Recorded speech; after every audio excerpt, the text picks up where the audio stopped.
We publish 5 long form videos a week across 2 different channels and have multiple creators all creating their own content. And the question our team gets asked super often by our clients and other creators is, how do you guys plan your videos? How do you stay organized with all of the different concepts and creators juggling different ideas? Well, in this video, I'm going to give you a behind the scenes look of the exact planning process that we use on every single video we create here at Think Media. So the software we use to plan our videos is something called Milanote. They're not a sponsor of this video or even a sponsor of the channel. We just love using the software. So if you want to try it out for yourself, we'll link it down in the description below. So this is what a Milanote board looks like. And there's actually a template right here that we use every time we start a video. And I'm just going to walk you through the entire process of creating a Milanote for a new video about how to live stream on YouTube. So if you already have a broad concept for the idea of your video, the first step that we always leverage is looking at our competition and doing a basic competitor analysis of the videos that are already live on YouTube that are competing with the idea that we actually have. Now, this is as easy as really just going over to YouTube and typing in the search bar a very similar title or search result that would pop up your concept that you're going to create. So how to live stream on YouTube is a really basic and obvious search result for the kind of video we're creating today. So right away, you definitely want to pay attention to what some of the top search results bring up, like this video right here, how to live stream on YouTube with OBS, 400,000 views over 2 years ago, but it's still getting 50 views per hour. And how I'm seeing these little statistics right here is from a software called vidIQ. This is a plugin that you can add to your YouTube account to give you more robust analytics and ideas even about what kind of content you can make for your channel. They've been a longtime partner of this channel, and you can actually get started for as cheap as $1, which is kind of wild. So if you want to try it out and get extra analytics and ideas for your content, we'll link it down in the description below. But as I scan some of these search results, I can see there's videos doing 400,000 views, over 1 million views, 78,000 views with 18 views per hour. So people are searching for how to live stream on YouTube. There's a verifiable demand here. Now, of course, you can also watch your competition and see what they're doing well and get some inspiration of how you could actually create your own video. But additionally, what I love doing is actually going into the comment section and seeing what are the most common pain points or frequent comments that people are asking for additional clarifications or stuff that they wish the creator would have covered. You can learn a lot by analyzing the comment section of your competition, which is always a good thing to do. And rather than me having to search for the same result every single time to find these videos, what I like to do is actually bookmark them inside of my Milanote. So we can take Justin Brown's video right here, click the 3 dots on the right and hit share. And then we're going to copy the link. And then we're going to bring that back into the competition section of our Milanote. I will drag a link right into my Milanote and then just paste that video and then click off the screen. And now we've started a column of our competitor analysis if we want to reference these videos later. So I'll go into YouTube and do this for a few more videos so I can build out my competitor analysis. Now, if we move over to our next column, we can see a column that says notes, ideas, and outlines. And this sounds exactly like it is titled. This is where we're going to curate some of our ideas, our concepts, our calls to action.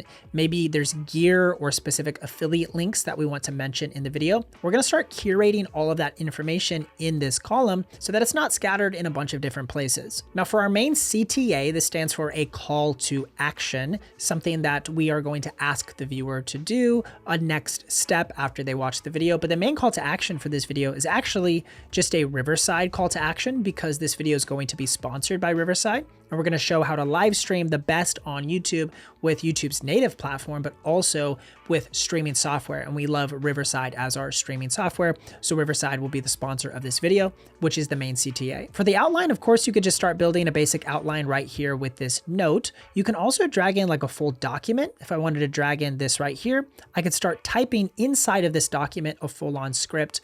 But a lot of times our team actually uses Google Docs. So I will actually put a link right below the outline and I will paste a doc that I've already created for this video that features the entire script. So now I have access to that doc. I can just click right into that and see my entire script for this video laid out and even my calls to action. This next section right here is for gear that we might mention in any videos and affiliate links we want to include for the description of the video. So we'll go in and create affiliate links in our Genius account or our Amazon account to paste those in. So this is all organized in one place when it comes time to create that YouTube description. And the same goes for brand deal information. If we have a brand deal that we're delivering on, like we do for this video, we'll go ahead and put the required video length, any mentions, the brief, if there's one available, and all of these different assets and pieces that we need to know for our creators who are taking care of this brand deliverable. So that's what this whole column is for, some of those logistics and details that honestly, as a creator, aren't the most fun part of the planning process. But of course, it's really important and valuable to know that information and not have it scattered in emails and notes and documents. It can all just be in one location inside of your Milanote where all of the rest of your project planning is located. Now, this next column that you see right here is titled Title Crew, and you might not know what that means, but that's just some internal Think Media team language that we use for this process where our crew or our team members get together and we all brainstorm 30 to 50 different title ideas for this specific piece of content that we're making. So what we'll do is grab this little comment feature inside of Milanote. We'll drag that underneath the title crew column. And now what we are able to do is brainstorm title ideas. So how to live stream on YouTube in 2026. That will be the first title idea. I like the exclamation point. That looks kind of nice. And what we'll do is I will go in and put ideas, and then Kyle, our content director, will also do that. And then Nate, our other content creator, will do it. And sometimes Sean or our thumbnail designer, Takashi, will add their own ideas as well. And the key here for this title crew process is we never stop at the first idea. A lot of creators we see, they have an idea for a video and a title, and they just run with the first title. And oftentimes it's like the 30th title that we have in a title crew session that ends up being the title that we like the most and actually performs the best during our A/B testing. So never stop at the first title idea. Always brainstorm multiple titles if you can, and bounce those ideas off of other people if you have people you work with, or at the very least, you could use ChatGPT or Claude to get some feedback on your titles. Now, the next step in our planning process is what we call thumbnail inspiration. And what we do is we go on the YouTube platform and find either related videos or even videos that are completely unrelated to the type of video we're making, but are a really cool thumbnail concept that we think we could implement a variation of for our own video. So this honestly is pretty simple. You just scroll through YouTube and look for thumbnails that catch your eye, and also ones that are proven to have views. I think it's important not to just screenshot videos that only have like 1,000 views that didn't get very many views, but like this one right here, again from Primal Video, did 200,000+ views. So this shows you that the thumbnail at the very least is getting people to click on and interested in that video. This thumbnail here from Senpai is a little bit different too. I like the different sort of framing, and the background just looks a little bit different. So we'll screenshot that one as well. So by the end of this process, you see we have a bunch of different thumbnails we can reference for ideas when it comes time to actually create our distinct concepts. Some of them are actually stuff we've done before on the channel that we can repurpose in different ways. And then of course we have other ideas from other creators that we think might actually do well. So then comes time to actually lock in our thumbnail ideas for our designer Takashi to create those thumbnail concepts.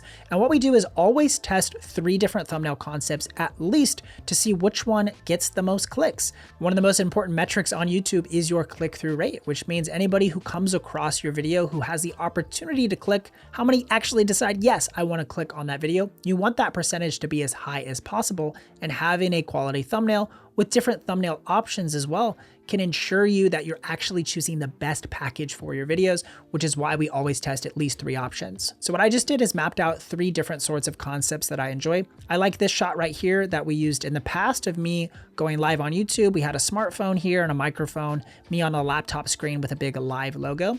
I think we can do something similar for this concept, but put a camera instead of the smartphone, and then have the live on the screen as well. So just a different variation is what I'm telling Takashi to do here for the first concept. For our second concept, I'm just giving him a clean screenshot of the video, and then I want him to kind of turn that into a thumbnail design. Maybe put a YouTube logo on there and throw me on the laptop screen. Could be a second variation. And then the third, I screenshotted this Senpai Gaming. I kind of liked how he's large over on the left side of the frame. And then I used ChatGPT to render this sort of visual of how it could look on the right side of the frame, how to live stream really big with a YouTube logo. And then he could maybe put my face from this video or this little screenshot over here, he could cut it out and put it over on the left side. So this is kind of just providing some creative direction for our thumbnail designer. So he sort of understands the vision that I have for this specific video, but all of our creators do this for our thumbnail designer. So he's not always just starting from scratch. So when Takashi is finished with his thumbnail concepts, we drag them into Milanote. So these are all of his ideas that he had right here. I will drag them in under Talks thumbnails. These are Takashi's final thumbnail results that he had, and then we will choose our top 3 to run as our first A/B test inside of YouTube. So I think my favorite thumbnails out of all of these here would be this top one right here. I like that it's just a nice full screen shot of myself with the word live. I like the background, it looks good. Then I think my second would be this one. I like the how to live stream, the big font over on the left side. It's creative. It also has like the chat window of the live feed, which I think is kind of cool. And then for the third one, I probably would actually choose this one because it's the most different from the first two. And what's really important about when you're doing A/B testing for your videos is to try to vary your thumbnails. And if you're also doing title testing, vary those as much as possible, because the more different they are, the more confidence that you're going to have that you actually chose the best package for your specific video. Like if I were to just choose this thumbnail right over here, and then this one right here, they're so similar that they're probably going to perform almost exactly the same. And we often see creators do this where they will have 3 thumbnails that are just like, they change one word maybe in the thumbnail, and then your percentages are like 31%, 32%, 33% average watch time between all 3 of those thumbnails. And ideally, we want one that really outperforms and does like 48% of the total watch time, because that is the strongest package by far. And then you can send that to a second round of A/B testing, which would be our next phase. So ironically, after we ran the A/B test for this video, they actually all perform really similarly. So this is often what you'll see if packages aren't different enough, they'll be really similar. So what we decided to do after the first round, so this is round 1, this one technically did the best, 33.8%, but it was very marginal. So what we decided to do is actually try an A/B test for the title as well. So then we ran a second round of title testing that we did right here, which this was the results of those tests. How to live stream on YouTube in 2026 did the least amount of watch time with 29%. The second place was how to live stream on YouTube in 2026 complete guide. And then the third was how to go live on YouTube in 2026 step by step. That was 39%. So that's what we chose to be the final title for this video. And oftentimes we'll actually do 2 to 3 rounds of A/B testing for different title and thumbnail variations, so we can really just find the best package for our videos. So if we just zoom out a little bit and take a look at our Milanote, we can see how much we did here for this specific video. It started just as a blank template, but now it has all of these different ideas and outlines and thumbnail concepts, and even potential titles if we wanted to do like a different video or a spin-off down the road. If this video performs really well, we even have other titles that we could explore or different thumbnail concepts that we could use down the line. So as you can see, there's a lot of work that goes into planning videos here at Think Media, but we find that this is a great and repeatable process that all of our creators can do here at Think Media. Now, if you want to see my favorite tips and strategies for growing a successful YouTube channel this year, you can click or tap the screen right here to watch that video, and I'll see you in the next one.